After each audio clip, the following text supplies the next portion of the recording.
Welcome to another episode of Top Corner Podcast, and this is episode X. I don't know the number actually. This is episode 29, I think. 29. I believe so. Well, guys, or it might be 30. I don't know. Oh yeah, something like that. You know what? That's why I said X. We can find it. But it's the mystery episode, the lost episode. But yeah, we got an interesting one today. It was an international break, I guess. A lot of international countries are playing friendlies. So, a lot of bullshit friendlies. I'm kidding. Yeah.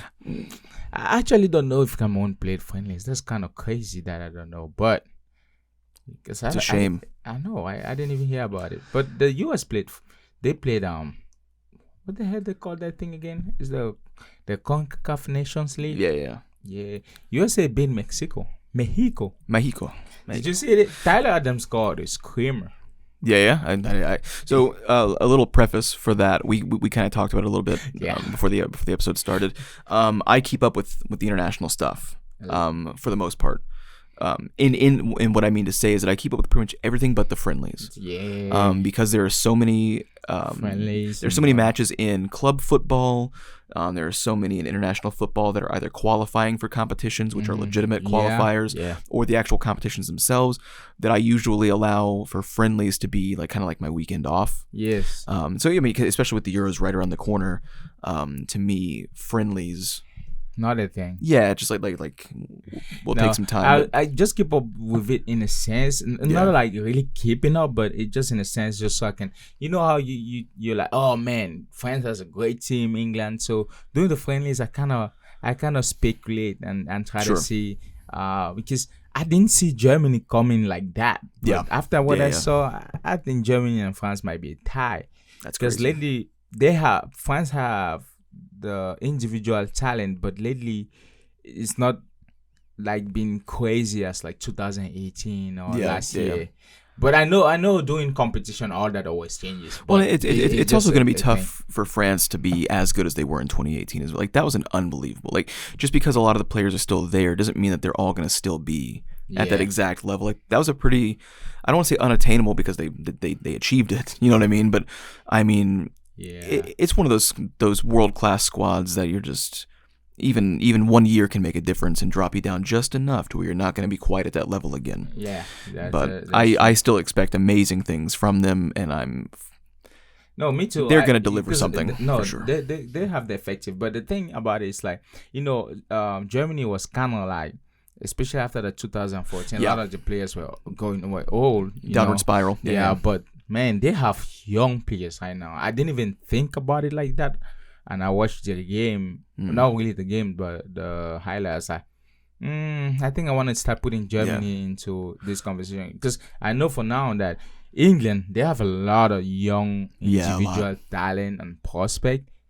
And for France, I don't really count France anymore in this because they have so many talent. It's difficult you lost track. Basically, I think it's the only national team that can play 4 competition at once with team A, B, C, play individually. Mbappe didn't even play. Well, I was gonna say there are French players that are not even in the lineup, on the bench. Yeah, that could walk on to a lot of those other squads, just into the starting 11. That's how spoiled and riches that they are. Yeah, they have, which is pretty unbelievable. Yeah, the talent pool is just wild. So I don't want to. Who is the most impressive in that German lineup? Because that is interesting to me. Because yes, I'm familiar with the German history, and they have a very, very, very highly acclaimed nation's history. They're one of the historically most significant national squads in Europe. Who looks the most impressive? Because you're right, they have had a bit of a slope, a little bit of a downward after that 2014. No, but there was a fine reason why I brought it up. It's just because I really it didn't click like that, because especially that the world kind of understand for France, because you see the players pretty much everywhere. It's and they're all 22, 23. So you're these guys, they have it, they got it. Gotcha. In England, you also kind of see it because you have a lot of young players now. England actually have a lot of talented young players right now. I think it's the most, in terms of just talent pool, they have it. this time, but I didn't think of Germany like that. But man, Germany, Musiala was impressive. I was gonna ask you about Musiala for sure. Yeah. And Gnabry, he was crazy running down that wing. He did it to France. Yeah. They did. All right. Even this guy, waits. Florian Wirtz. Yeah, he scored. I think he scored the first goal or whatever. So yeah, they have a team. I'm not gonna lie. I think they got even Havertz. Did he do Havertz well? playing well, and he killed it in the national. Very cool. So Good for him. I think the Euro. The Euro will be good because I'm excited for once it. I'm thinking that the Euro will be like this year will be the most talented year. I'm not talking about the crazy matchup or whatever because we haven't seen it yet to say that because 2010 was crazy. But I think in terms of amount of talent in each squad, each squad will be insane. Yep. So yeah, let's see how this. We put out a poll. I'm gonna try to pull it up really fast. I will talk very slow so that I can get it. No, I'm kidding. We put out a poll on the channel that was like most likely to like who do you have winning the Euros this summer, and the results were actually pretty funny. We had it's not showing up, but we had Germany, England, France, and Spain. Oof. And everybody was kind of around that 35%, except for Spain, and they had 0% voters, which I felt so bad putting that up because, man, that's another squad that for a long time they had very good squads. Yeah, but okay, so football. I got the numbers here. And the turnout for this poll wasn't as big as we were expecting. That we're used to. We're accustomed to greatness now. This happens to people. Yeah. I'm kidding. We only had 12 votes for this motherfucker, whereas we've had 86, 194, 199. You fuckers, come on. Yeah. But it was 25% for Germany, 33% for England, 42% for France, and 0% for Spain. And I felt so bad for a squad that I don't know a single person on. We were just like, damn. Fall from grace, 0%, guys. No confidence, but we'll see what happens. Yeah, be very interesting. By the way, y'all go subscribe. Just get on the shit. Go subscribe, man. Wasting my fucking time and your own. That's the thing. You're wasting your own time. Awesome. Yeah, I like that one. That's a good one. But yeah, stop wasting our time, but more importantly, stop wasting yours. Man, be proactive in life. But fuck. Yeah. Spain played. I think they're playing. No, Brazil and Spain. They have international friendlies. I think it's today actually, but that's besides the point. So I don't know if you've seen this, but Vinicius had a press conference. He did the press conference for Spain. Also, I forgot. Even Brazil have a good squad. I'm not gonna lie, because for so long I've been so mad at Brazil. Yeah. In a sense, because squandering a lot of talent. Yeah, because if you know anything about football or soccer, for you guys that like soccer as the word, that's a good one. In the creation, when you talk about football, the history, the feeling, the drama, the giants, the gods, you always thought about Brazil. 100%. At some point, even everybody, like if you play a certain way, they'll be like, oh, you play Brazilian, you play like Ronaldinho. And I was so mad because after 2006, Brazil never seemed to look like Brazil we all grew up with, with just magicians. We just call them magicians. They were too skilled with the ball. And I think for once I see a lot of young guys with grits and like go-getters that are playing for the team. So I'm really excited to see what they'll do. And that kid, anyway, or whatever his name is, he scored, and I'm excited for him. But that's besides the point. Vinicius said, "I'm sorry. I just want to play football, do everything for my club and family. Never see." Basically, it was about oh shoot, sorry. It was about, I gotta admit this. It was about he was complaining about racism in Spain. And he was saying something along the line that they are not doing enough because there's always that. And interesting enough, I was kind of in the comments and everywhere just to see where people's minds are at. A lot of people were like, well, if he stopped whining, the racism might stop. Okay. And a lot of people were like, some people were like, it's not about the whining, because if you come to the stadium with the intent of doing spilling hate, it doesn't matter if somebody whines or not, right? Yeah, because your intentions was kind of made up. Some other people were like, I think people are throwing it at him because people don't like him. Yeah. So there was just a lot of things, and I was like, "Oh, wow, that's interesting." So that's actually, I guess let's talk about it for a second, because it's been going on for a while, and so. But I want to, before you start, I want to say this: if you ever follow Spain as a whole, I've always liked the Liga, but they've always had this. I remember Samuel Eto'o had this once. You know about Samuel Eto'o? Yeah. It was so, I forgot what game it was. It was so bad because they threw bananas at him or whatever. Mm-hmm. He wanted to leave. He actually wanted to leave. He was walking out. I wanted, held him down. I think Xavi too. And he scored 2 goals. And people were like, oh, that's the appropriate way to respond to it. Yeah. Some people took that and said, well, Dani Alves, when they throw banana at him, he ate it and keep it moving. And they were like, I should do that. I wouldn't eat anything that the crowd threw at me, though. That's rule number 1. I don't know what the fuck that is. And like a guy just commented, he's like, I think Vinicius Jr. should do that and just keep it moving and forget about all that. So there are two interesting things that I have in that. Yeah. And obviously I'm in support of people not doing this. Yeah. And you're right. A lot of the people that do it, I would say most people that do it. Yeah. They go into the match with the intention of saying certain things, or if not the intention of saying a particular thing, waiting until something happens in the stadium that can spur that on or facilitate that environment. Yeah. And Spain has it bad. Italy has it bad. Yeah.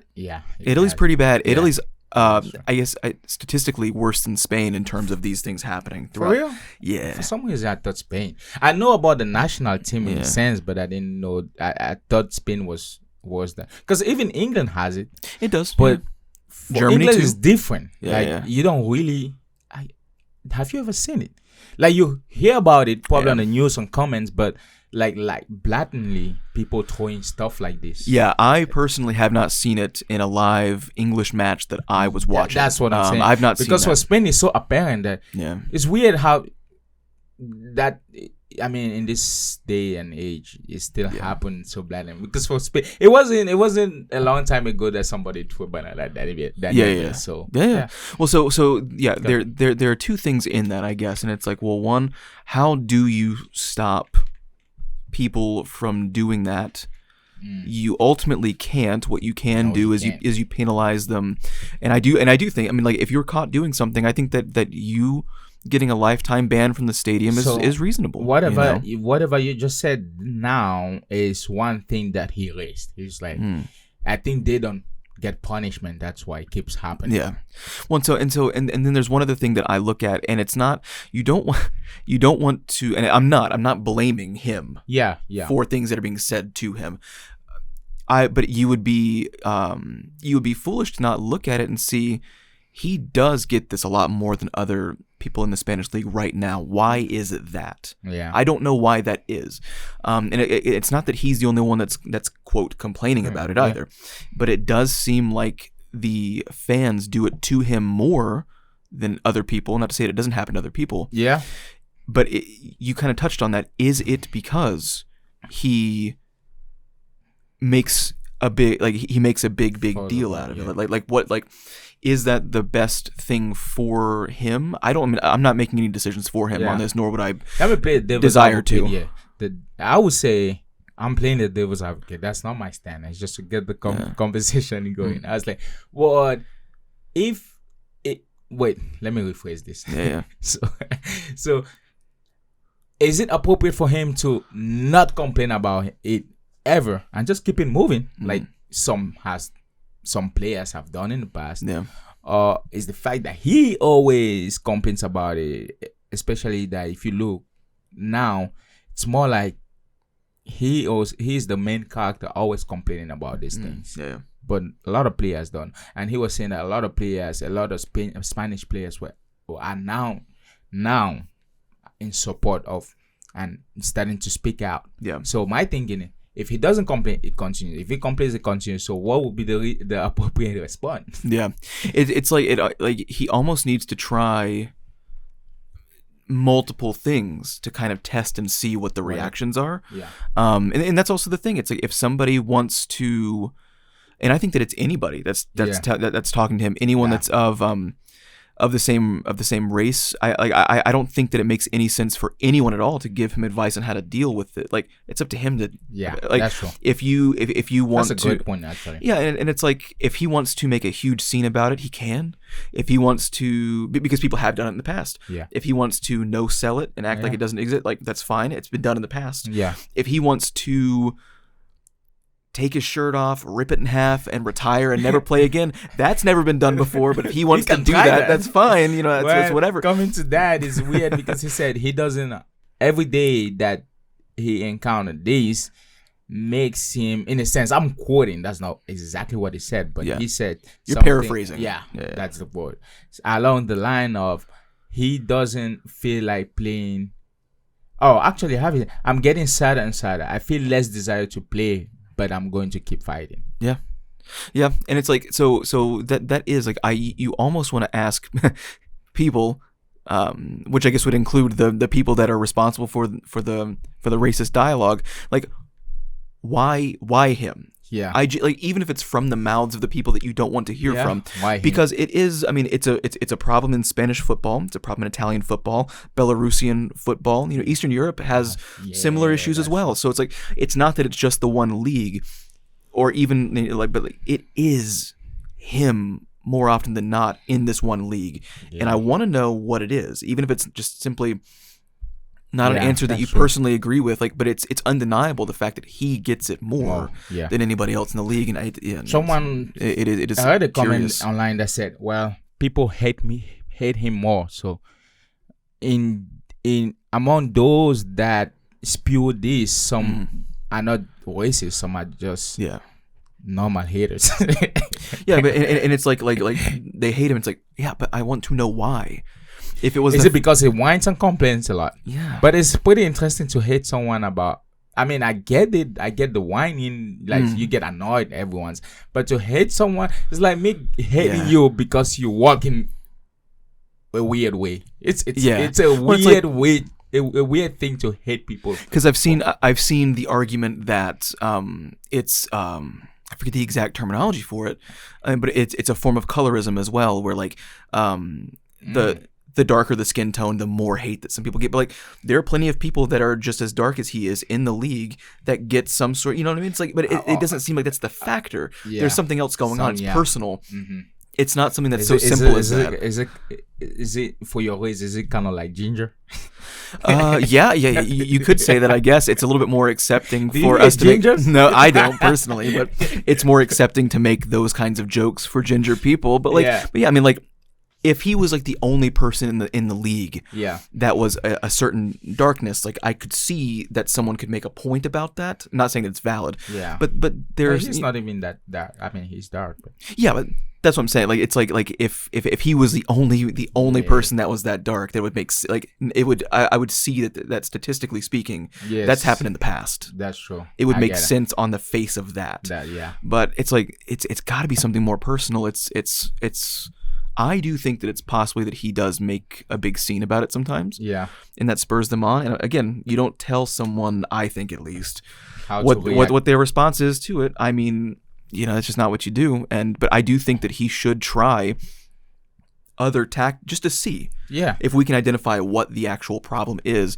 And even if he, you know, takes time and like does see a change, like it doesn't maintain the same level, but then he decides, well, no, I want to react how I want to react, and it resumes again. Well, it's like, at least we know why.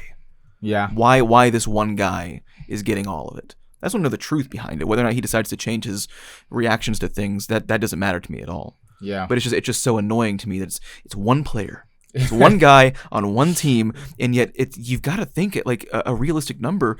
He's getting 70% of the racist abuse in the entire league.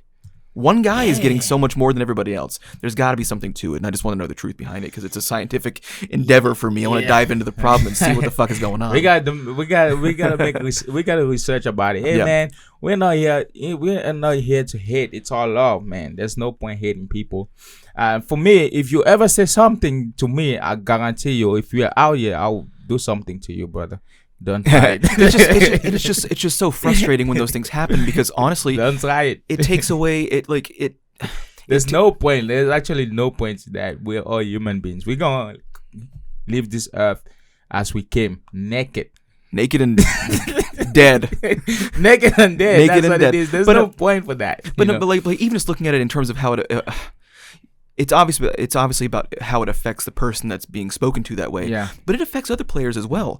We have to spend time having this conversation instead of who played well that weekend, or like young players coming up that are exceptional, or players that are in the prime of their career. Like it's taking time away from other people because we have to explain why the fuck people are acting this way.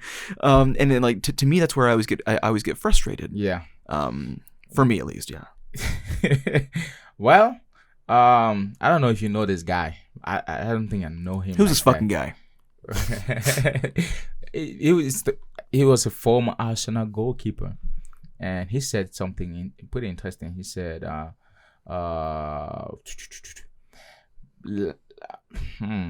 what did he actually say again? No, he said there has not been more kicked players in the Premier League than Bukayo Saka, and if we aren't careful, football will lose Bukayo by the time he's 24, 25, because Saka will have been kicked out of the game. Kicked out probably meaning injured. Yeah. So that's he's because he receives a lot of. Say it again. He receives a lot of tackle. And don't even have the ref never even give fouls for most of them. Well, it's one of those things as well where it's like he's not always injured either. Yeah. Sometimes he looks. It's interesting. He doesn't get hurt a lot. He doesn't miss a lot of games because of injuries from being tackled. Yeah. But he looks tired more often than almost anyone else in the league. That doesn't mean that he plays awfully, but you and I have said it. It's like he's playing fine. Just too much. It's just too much. And it's like when does his youthful energy, because that's part of it as well. Yeah, that's true. When do those injuries start actually happening? Because you take it for granted because it's been years of this, especially as a fan. You know that he works hard. You know that he looks tired out there. You know that he gets kicked around a lot. And you take it for granted because he doesn't miss a lot. He doesn't get hurt. Yeah. But once you get to 25 and 26, after years of that, those are going to be times missed. It's off crazy. Your career. Since he's 18, he's been playing 30 plus games. Yeah. And now that you add fouls, a lot of games, and England gonna bring him playing national games and all of this, do you want to start implementing a tactic to start arresting him a little bit? Because he really doesn't miss games. And sometimes when he's extremely tired, you feel it, you see it on the pitch. So, and do we want to start calling reckless tackles made on him? Because he receives a lot of tackles too. Although he doesn't get hurt from that, but it's a matter of time. It's a matter of time. It starts showing. And interesting, I know we say Neymar dives a lot, but I guarantee you, Neymar used to receive a lot of tackles, and that's why he started diving. Yeah. Because the calls were really less. Hazard had it. Hazard never. I think he started diving too at some point. But Hazard, especially in 2012, man, I think when they played City, reckless tackles never been called, and because it's the only way that you can get the ball off of him. So that is true. Salah too. Salah actually receives a lot of tackles. So now that I think about it, and I've noticed honestly since the 2020 season, like the season after that they won the Champions League, he started flopping more. Yes, where it started making me mad. Where I'm like, because I like him as a player, and I like him as an individual off the field as well. But for the last 4 seasons or so, I've been like, this diving motherfucker. Like, it's like, why am I thinking this way about him? And it's like, well, because he's kind of changed his style and he's diving a lot more now. I feel like sometimes they start diving when they realize that, hey, if I don't get these fouls, I'm gonna just dive, so I don't get tackle or crazy tackle. Because at the end of the day, you want to get healthier now, because part of your legacy, part of you being an extremely well-around, talented player, and you get to the top or the height of your talent, is also health, because you've seen some great players, be it in basketball, be it in football, any sport, that had so much talent, potential, that you would have thought, oh, this is the next generation player, this is the next Kobe, this is the next Michael Jordan, this is the next Tom Brady, this is the next Pele, Maradona, Messi, but it never gets there because they get injured. D Rose in basketball, same thing. so really fast, do you know Lenny Cook, the basketball player? No. There's a documentary that I want you to watch. Okay. It's about Lenny Cook, because he was supposed to be the next guy. No, well, he was like, I think the season after LeBron made his rookie career, like he was in high school, like he was less than 4 years away from being the next LeBron James. Yeah. And it was a little bit of injury, but a lot of like personal life stuff. But like, I'll send you that documentary now that we're talking about that. I'd completely forgotten about that. But yeah, I mean, a lot of these guys, especially when they're at that level and they're one of the elite forwards and they're getting these hard challenges because no one else can take them down, you have to sit there and think, well, yeah, of course I'm going to go down easy, because if I don't and I lock my knees, I'm getting my leg bent backwards because you guys aren't calling anything. So like, I would rather go down easy and let my body go limp and hit the ground first before you slide in again, because no one's stopping you from doing this. Like, you can't stop me, I can't stop you. So I'm going down right now because I'm not getting my knee broken and ending my career because you can't tackle me. The contrast to this, or the other argument people will see, it's black and apparent. When you become such of a superstar and you flop, you know, your justifications, you don't want to get injured, because if you get injured, you will not be playing the sport you love, and it will tarnish, put a stain or whatever. Like you go, you know, you have times that you're not that excellent or whatnot, and also people get mad. But the league, at some point, the league start protecting you, whatever sport you play. Because you will see like a little foul on LeBron, they'll call it. Messi, they will call it before it happens. It's true. Because also you become also a center of attention. You bring money to the league. It's not just the sport. You become the league. So I get mad at these people, but on the other side, you also have to understand they have lives. Some of them want to retire and to be able to walk. And once you're at a certain level and people not only presume, but like, it's universally understood that you're a world-class player, whenever you do something that's not indicative of that, like, world-class players don't flop like that. That's where like LeBron, people might make fun of him because he flops, but no one's saying that he's not one of the best players in the world. But they don't like that he does this thing because they in their mind, and some of it is correct, like, world-class players don't have to do that. But it's different for everybody. That's partially why I would get so upset with Neymar when he did flop, because it's like, dude, you are one of the best dribblers in the world and you're going down way too easy, and like we've seen you chase down a ball better than that. It's like we've seen you not do this for so long that when you started doing it, it's obvious, and you don't have to still.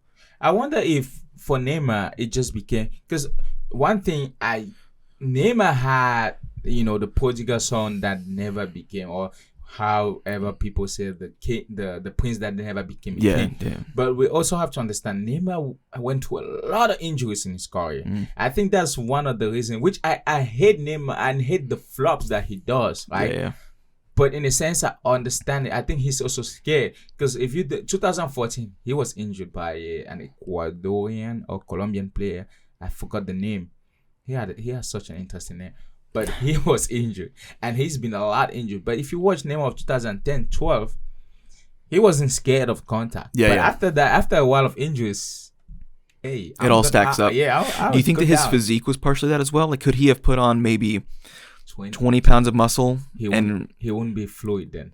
I think he would still. I mean, think so? I think that we take for granted how tiny he actually is. If he walked in this room right now, he'd look like a 14-year-old kid. Because even in Paris Saint-Germain, when they played, actually, although he flops, but tackles against him, reckless tackles, were not called. I remember they played Monaco. Man, they didn't call nothing. It's like the ref was like, tackle them.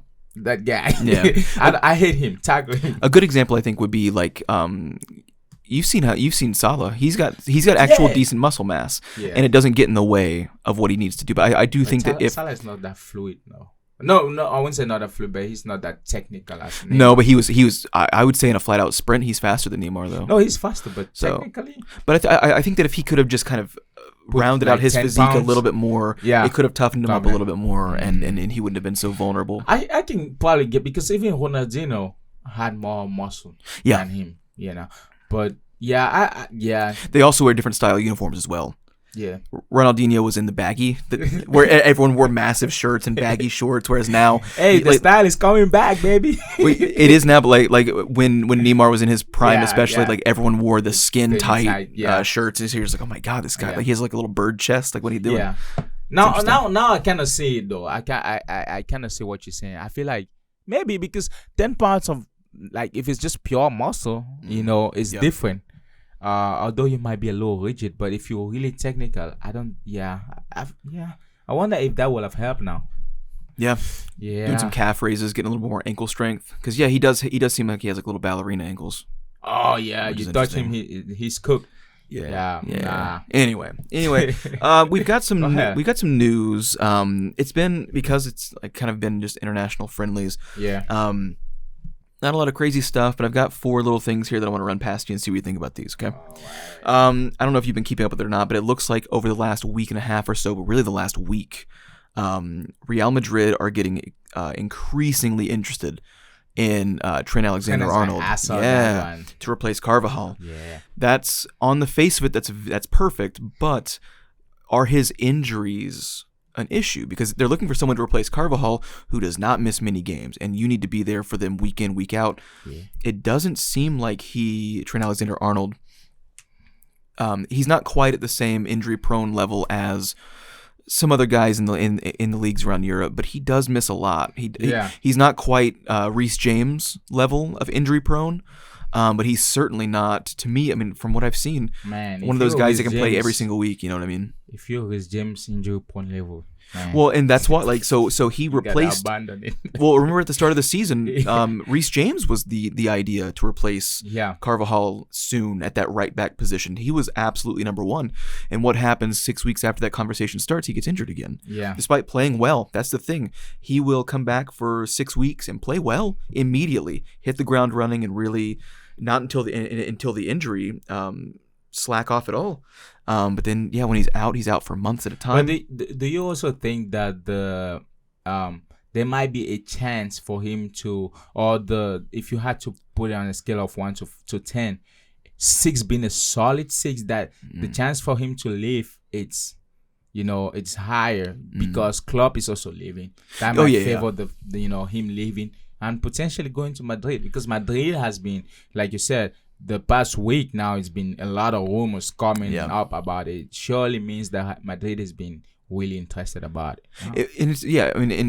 I think that they should take him seriously as a replacement for Carvajal in a rotation. Yeah, because you're replacing Carvajal because of his age. Yeah, which means that you're needing someone that can take over full time, not someone that's in sliding in at times. And I genuinely don't know if Trent Alexander-Arnold can play in that starting position week in, week out in multiple competitions. That's true. He hasn't been able to do that since the 2019 season, maybe 2020. 2020, yeah. The season after they won the Champions League. So it's like Carvajal's too old to stay around, and Trent's not healthy or consistent enough to completely take over that role. Do you just accept the fact that Lucas Vazquez is going to have to come in? Yeah. You're probably paying a lot of money for Trent. You're expecting him to start in all of the big games, but do you just, when you're playing a Las Palmas or maybe in that first round of the Copa del Rey, do you just say, hey, he's our star right back, but he's just not playing today because we don't want him to get hurt, because he will get hurt. Good, yeah. And you don't want someone replacing for full-time work under the pretense of preparing for him to get injured, and I feel like you have to do that with certain guys. So I don't know. I mean, it makes sense as the talent. He has the right skill set for them, but you better have a good backup in rotation. Man, yeah. But that team will look crazy though. Well, it look insane. Right now it's all speculation. But if you imagine a team having Davies, Trent Alexander, and all, Mbappe, Rudiger, and Militao in the back line. That's a good back line. That's a good back line. The back line at the attack, like that would be the most complete team that has ever been. And you know what I could see happening that would really break my heart as a subjective fan, because Rudiger is getting older as well. Yeah. But it's like. But hey, if all the French are playing for Madrid, fuck, could you imagine? Look, Davies, Saliba, Militao, Alexander-Arnold. I will need Chouameni and Camavinga and Mbappe to pull on Saliba. And say, hey, we're gonna make croissant. So you can come over. Ooh, that would be dangerous. That would be an insane team. So like, as me personally, subjectively, I would hate to see that happen. But it looks like 3 of the 4 are already going to be there in the first place. And Rudiger's still very good. I'm not saying he doesn't have years left in him as well. But you just you do what Madrid does, and you expect those things down the pipeline, and you have really good replacements in mind early, so that when they do come to fruition, you make the perfect contact with it. So the next one. It's not really news. It's just kind of like a morality thing. Mbappe has said that he will not officially agree to Madrid until the Champions League is over, because PSG and Madrid could potentially match up in the competition. Yeah, that's interesting. There's a lot of going on now. I mean, this Mbappe guy, to be honest, whoever's doing the marketing, great job to them. I mean, let me give them It really is the best marketing for a player leaving a team since LeBron James left the Cavaliers and went to Miami. Even when Ronaldo, because Ronaldo went us as such peak in terms of superstar. But man, this guy is. People are making a lot of money behind all that's missing, seriously, is like if they just scheduled I don't know if did you watch The Decision when LeBron chose where he was going to go? So it was like on ESPN. It was like a multi-hour program. They had like highlights.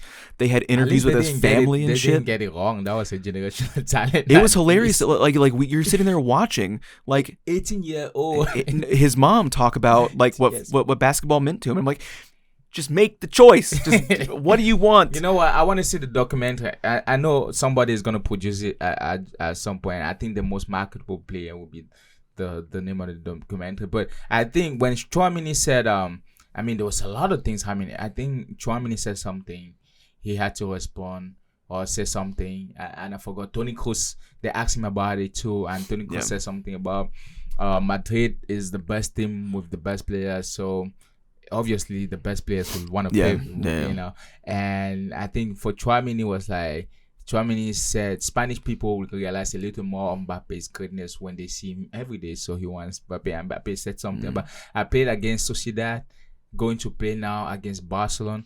If we go through, we could also play against Atletico Madrid. So they're going to see more of me in Spain. Yeah. That's what he meant. Yeah. There's a lot of politics going around. Go ahead. But this is an interesting little bit of see, I like that decision. That's a very mature decision. I'm just saying that, like, I'm not going to say anything because, like, what you never know. If I go ahead and say it right now and we match up, we match up, that makes it confusing for a lot of people. And it's like the obvious answer is, though, even though you've already committed to signing, like, you're still playing for PSG, like, you better put 110% into that game. And you still owe them some sort of loyalty in a sense. Yeah. Because, well, speaking of loyalty, Real Madrid basically gave Toni Kroos the open option to extend a contract if he wants.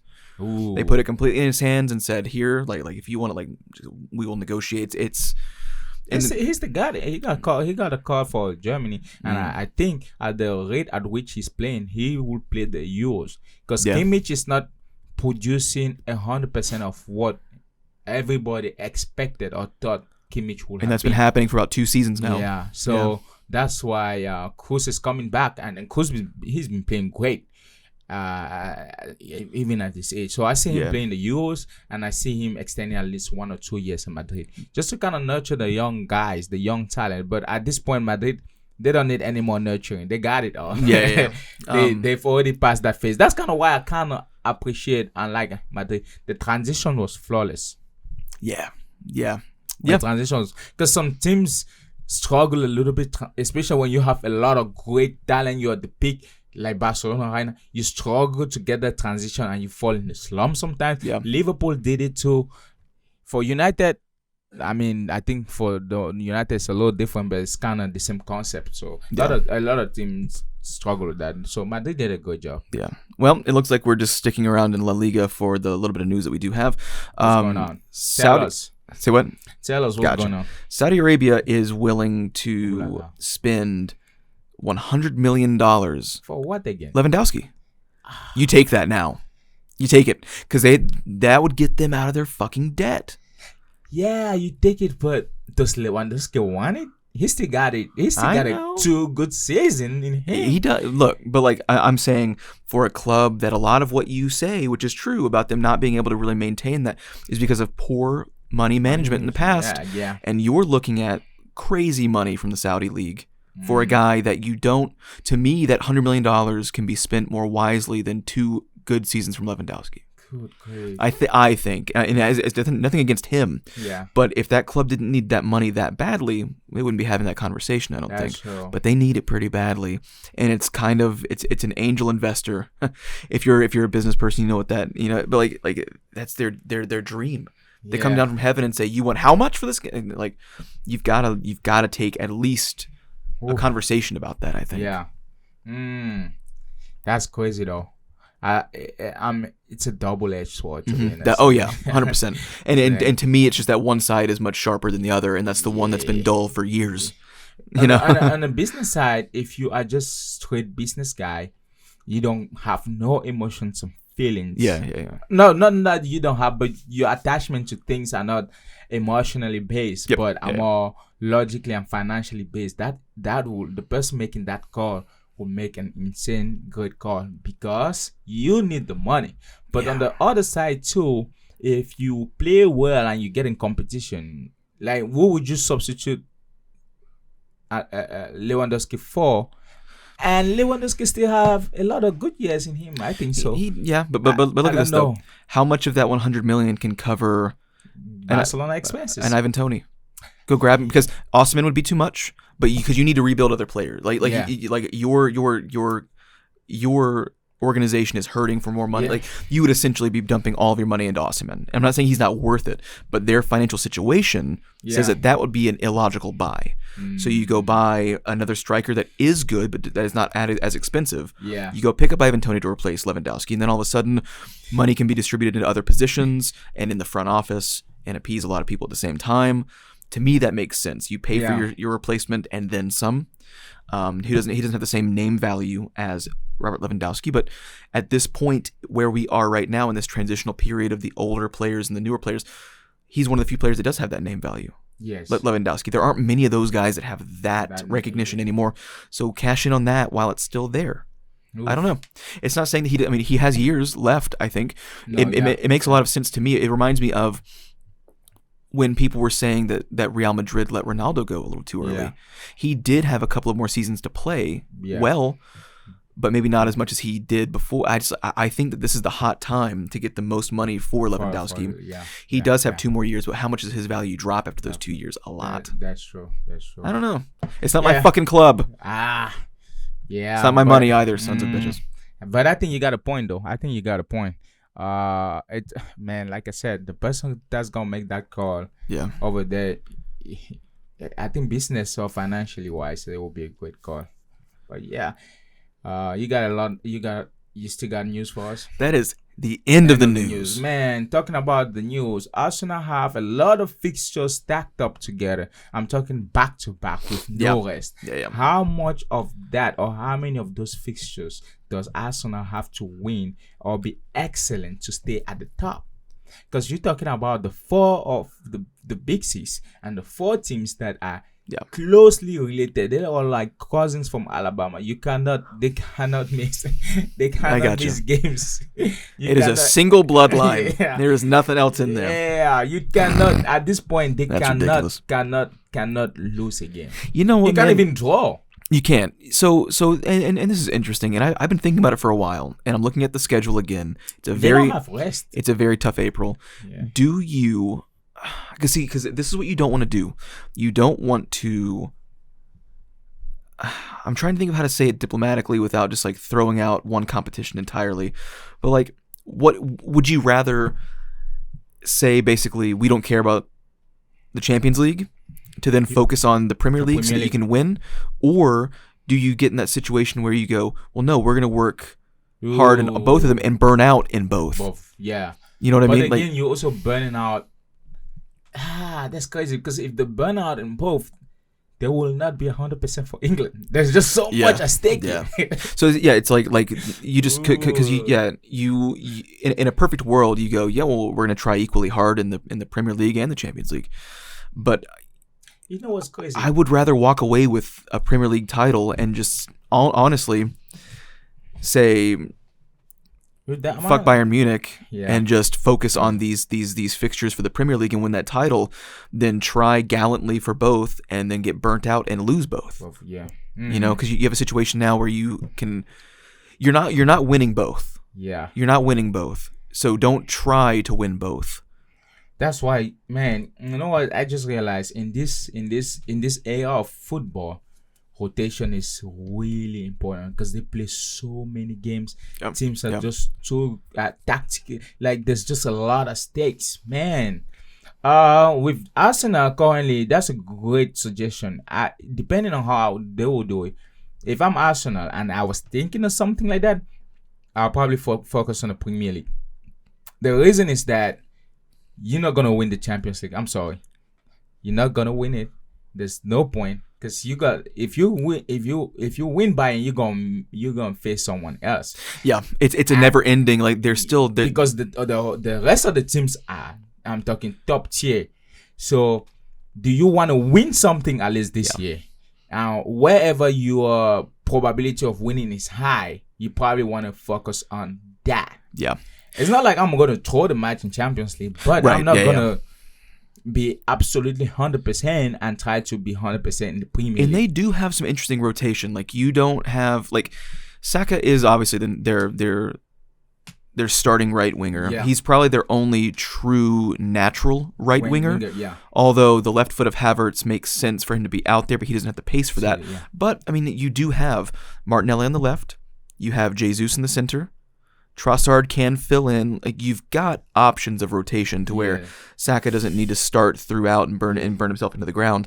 But what you also need to consider is just because you're playing well in the Champions League and just because you're playing well in the Premier League and you're getting close in all these things, if you continue to walk away with nothing, that's going to keep players from coming there. It's like I don't want to play for the guys that finish second every year. And you're also thinking about Arsenal as a whole, as a legacy, as the fan base too, because at this point they expect something. They're an English team. They're like all of their accolades come from England. This gets them back. If they can take the Premier League championship for themselves, this kind of brings that all back to them. Yeah, they have no history in Europe. I'm not saying they can't end up getting it, but if you're trying to bring back your domestic heritage, trying to double dip and win a competition that you've never won before doesn't make a lot of sense to me at this point. Yeah. Because that's a very rough April. And again, if they didn't have this tough of an April, I wouldn't be saying this. It's just the fact that these all come together in that string, and it's a time of no mistakes.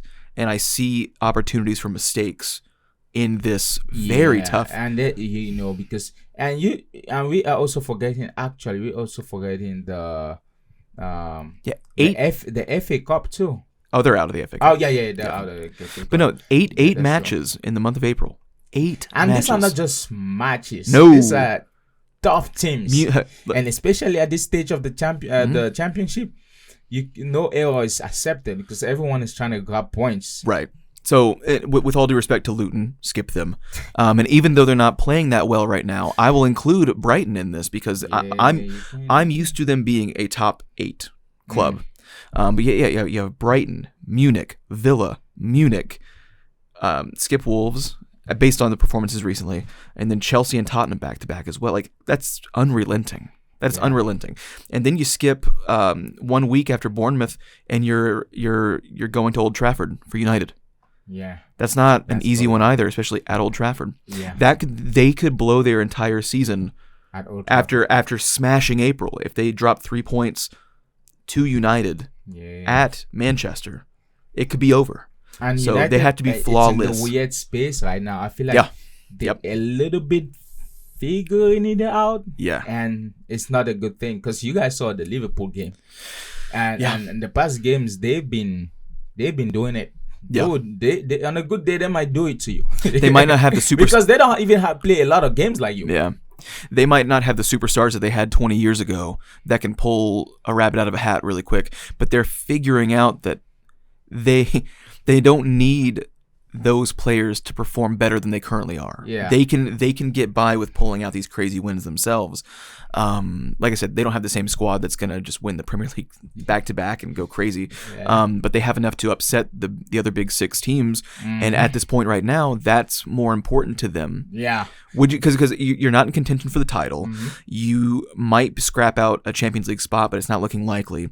What's the best thing that you can do? We can fuck every one of them on their way to victory. And it's like they can do that. They are good enough right now to do those things. They did it to Liverpool. So it's a really bad time to play United. I think they have nothing to. They literally have nothing else to lose except the FA Cup. Yeah. But we'll see. Yeah, they will be trying to go all in. So I'll that's if I'm Arsenal, I gotta think through this and make sure I make the right call. Yeah. But guess what? If you get the Champions League and you get the Premier League, I think that will be a hero for. He probably will do 5. You can do 5 seasons without winning anything. They will remember you for that one season. I'd rather. No, I'm saying like you win the Champions League and the championship. Yeah. Like you win both. Oh my goodness! Yeah, I mean, that would be unbelievable. But I think I would rather a few more trophies dispersed out. I don't, let's do one season, another. I don't know if I'd like to have a massive because we just had a massive drought. Yeah, that's true. You know what I mean? Chelsea costing us European silverware in the Europa League final. The FA Cup's kind of been elusive for the last couple of years. Premier League's been elusive for 20. Never won a Champions League final ever, which, a lot of clubs haven't, so it's not a big, I don't know. I don't hold too much crazy stock in that one. Okay, no problem. Well, next week we're getting back to... yes, going to preview some of those matches. Yeah.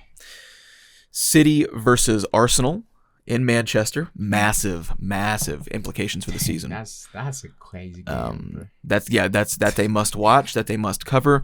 And then you have Der Klassiker with Bayern Munich and Dortmund. Oh my goodness. Not quite the same level of prestige that we're used to from Dortmund, but it's still a classic match, and you gotta check out what's going on with that. And we've had this conversation as well. It's not really a massive matchup, but every single matchup throughout the rest of the season that City, Arsenal, and Liverpool have, we have to discuss because of the implications in the points being distributed. Weird spot right now. Yeah, so Liverpool versus Brighton, who again are not playing as consistently as we're used to them. Again, like I said, they're sort of they're always floating around that 6, 7, 8, just past the big 6. They're falling slightly from that, but they still have that in them, and they could be, you can't take them lightly. You can't take any matchup lightly now at this stretch in the league. So yes, you can't. So yeah, I mean, those are the 3 big ones this weekend, I believe. Pretty must watch. No one from the Serie A? Who was it? Because you got Lazio, Juventus too. Lazio, Juventus. Well, but on March 30th. Lazio's not quite. Yeah. But Inter Milan's still walking away with points. Yeah. Like they've pretty much got the league sealed up. I think that they're playing the 17th ranked club in the league this weekend. So I feel like we need to dedicate 5 or 10 minutes to this Inter Milan team. That's crazy. They did it. So I feel like they sneakily, like it was kind of like Black Ops operation. It was in there, And at some point, we all just realized, they're walking away with the league. There's nothing to be done. Well, and that's what made their performance in the Champions League so frustrating. Was that that was my whole thing. Was like, I don't think that we're understanding really like they are walking away with their domestic league. Yeah. And so you think they should have put a lot more into the Champions League because you're already winning the league. They could have, maybe, but mine was more so going. I was always kind of like boasting them up and like putting them on a pedestal.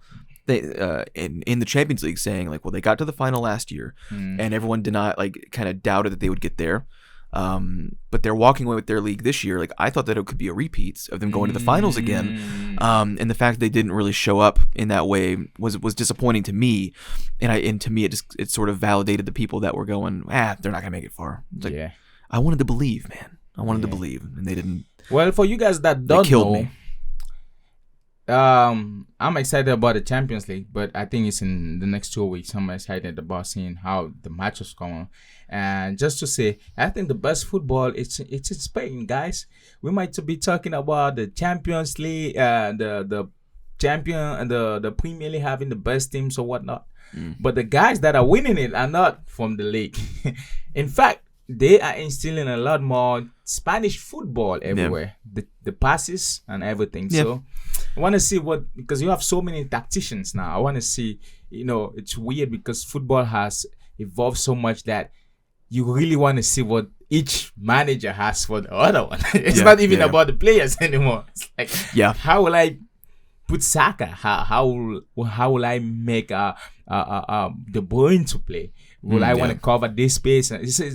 So I'm excited for that. I'm excited for the leagues to come to start back, and so we can say, like I said, if you're an Arsenal fan, you gotta put it off now.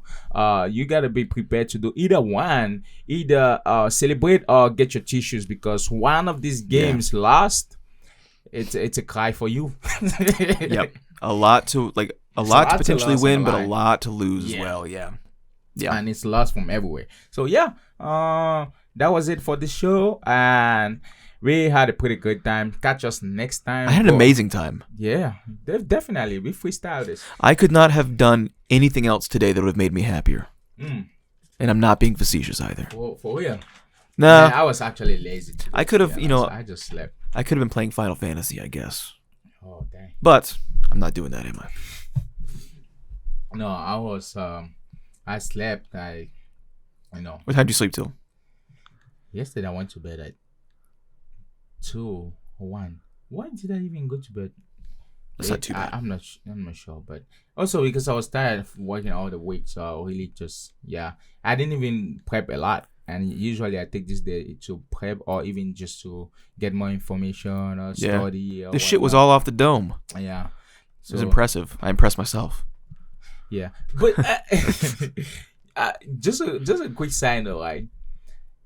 If Mbappe wins the Champions League, he's getting the Ballon d'Or. I think so.